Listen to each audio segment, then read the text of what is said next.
boys and girls, how are you doing? Olá, como vocês estão? I hope you are all fine. Espero que estejam todos bem. Welcome to our English class number 27. Bem-vindos à nossa aula número 27. Olha só! And we're going to talk about parts of a house. Nós vamos falar sobre partes de uma casa.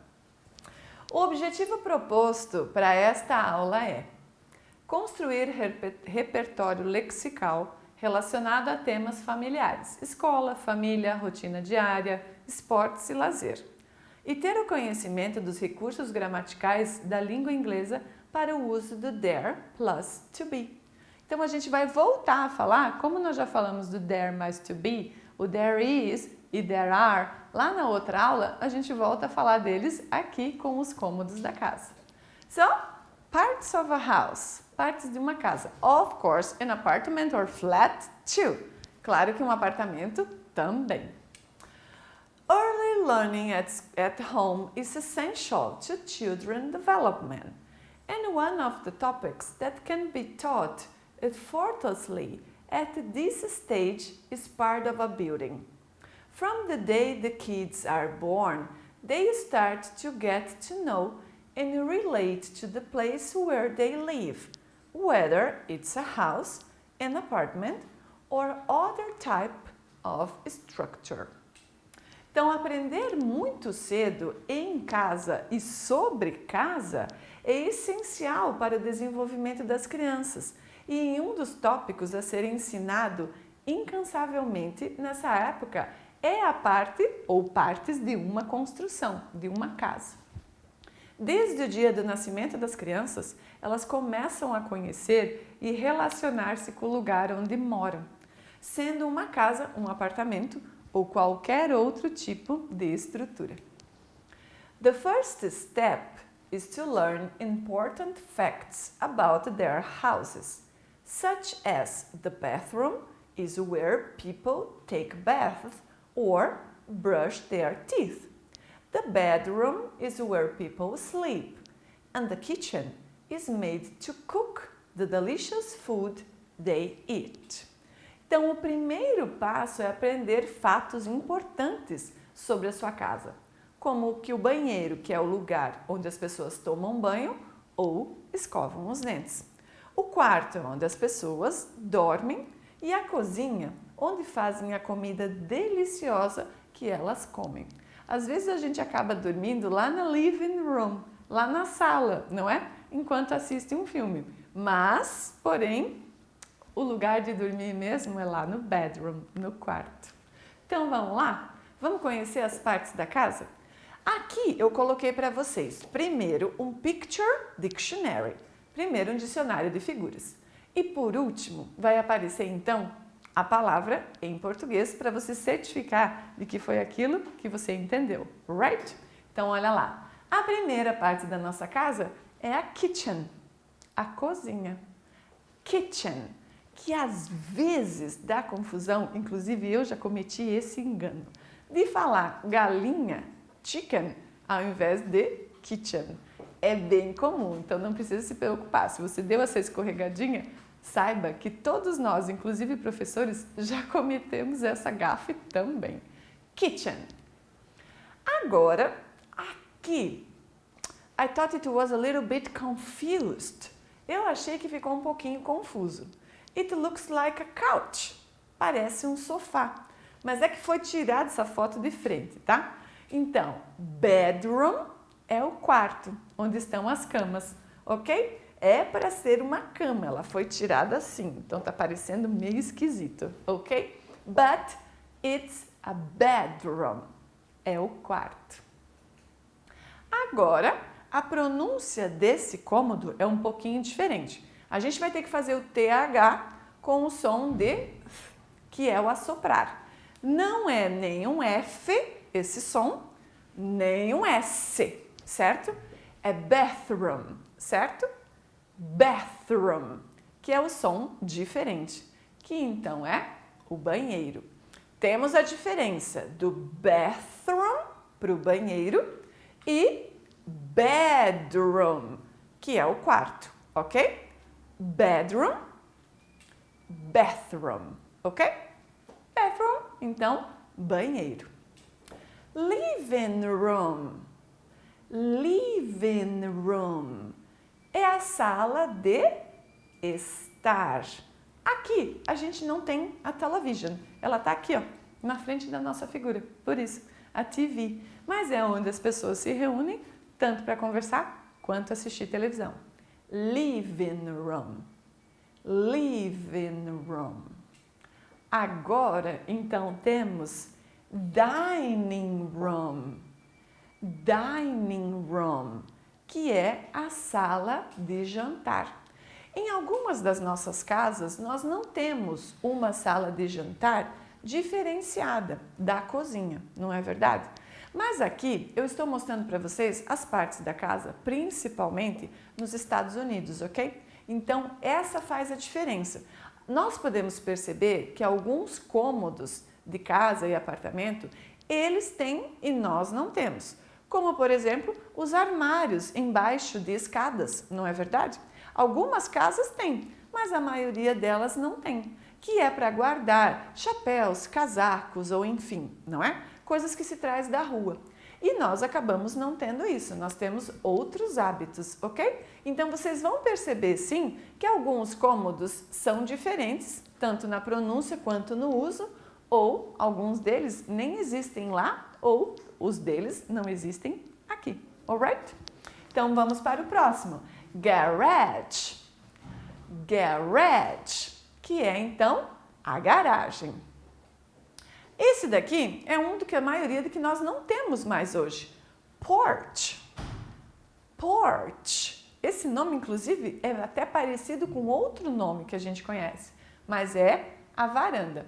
Pode ser front porch or back porch. Pode existir a varanda da frente, front porch, ou essa casa pode ter uma varanda nos fundos, então back porch. Backyard ou então garden. Backyard or garden. Aqui são dois nomes distintos, certo? Backyard é o quintal e garden seria o jardim, quando a gente tem mais flores plantadas ou então até árvores, enfim, não é?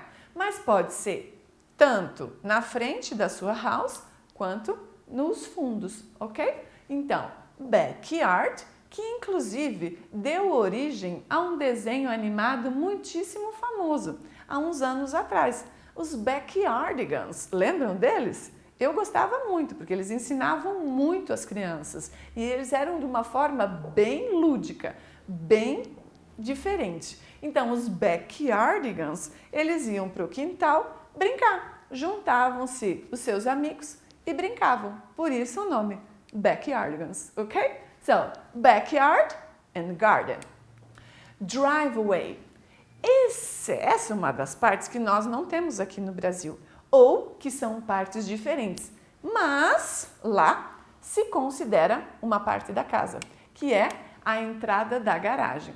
Vocês podem perceber em filmes ou séries que vocês assistem que a maioria das pessoas não tem cercas para dividir o seu terreno com o do vizinho, não é? Ou muros, diferentemente do que nós fazemos aqui. Então, eles têm um espaço maior, por exemplo, para um jardim e na frente da casa vai ser a driveway, que é a entrada da garagem. O que cada um chama de casa pode variar muito de um lugar para o outro, não é verdade? Pois a casa em que moramos precisa se adaptar não somente às nossas necessidades, mas também ao clima e também à cultura local. A gente sabe muito bem que locais que têm menos sol, não é? A casa fica mais úmida. A gente pode perceber, nós estamos no inverno nesse momento, no dia dessa gravação dessa aula, e que algumas casas elas têm luz do sol num período e no outro período já o sol muda para outro lado da casa. Então é bem importante a gente verificar, por exemplo, os modelos, por exemplo, o clima, se é muito quente ou muito frio, não é? Depende do lugar onde mora. Então vai ter vários tipos de casas. E como eu já falei, com cômodos às vezes diferentes do que nós conhecemos aqui. É importante ressaltar que apesar de muitas pessoas no mundo todo não terem um lar, uma moradia é um direito fundamental de todos os indivíduos, segundo a Declaração Universal dos Direitos Humanos. No Brasil não é diferente. Ter uma habitação é direito de todos e está previsto constitucionalmente. Então agora a gente vai usar o there is e o there are junto com parts of a house. There is e there are, como a gente já estudou anteriormente, são flexões do verbo haver no sentido de existir. Lembra que tem um carro na frente da minha casa? There is a car in front of my house? Lembra? Acredito que sim. Usamos there is e there are para contarmos ou descrevermos os cômodos de uma casa. Então, olha só o exemplo. A gente tem o exemplo de uma house e a gente fala assim: There is a bathroom in this house. Há um banheiro nessa casa. Lembra que eu não posso usar o verbo ter, que é have, que é uma forma diferente de se falar. É quando alguém possui aquele objeto. Nessa casa, não é a casa que possui o banheiro, não é verdade? O banheiro está lá. Então, there is. Lembrando que there is é singular e there are é plural. Portanto, a gente usou a palavra a bathroom com there is. There is a living room in this house. Há uma sala de estar nessa casa. It's here, right? Vocês estão percebendo que ela tem vários floors, ela tem vários pisos, certo? Então, a gente pode localizar muito mais facilmente. Nesse caso, nós vamos usar então agora a negação. There isn't a driveway in this house. Talvez ela até exista, mas nesse momento na figura a gente não está encontrando. Então, there isn't a driveway in this house. Não tem uma entrada de garagem nesta casa. There isn't a porch in this house. Também não há uma varanda. Vocês perceberam que o modelo dessa casa é um pouco diferente. Então, there isn't a porch in this house. Não tem uma varanda nessa casa. Hoje foi muito bacana. Se você precisar voltar, volte para praticar a tradução também, para praticar a pronúncia. Olha só, estou enlouquecendo. Para praticar a pronúncia, fica mais fácil. E coloque lá, principalmente, pense nos cômodos da sua house. Quais cômodos desses que eu citei you have in your house? Quais deles que você tem na sua casa? Então vamos lá. Don't forget to do your homework. Não esqueça de fazer a sua tarefa. Você sabe da importância da memorização e da prática de tudo que a gente aprendeu, certo? So, the class is over and I hope you have enjoyed the class because I enjoy it. Eu espero que vocês tenham gostado porque eu gostei. See you next class. Thank you for your attention. Bye bye.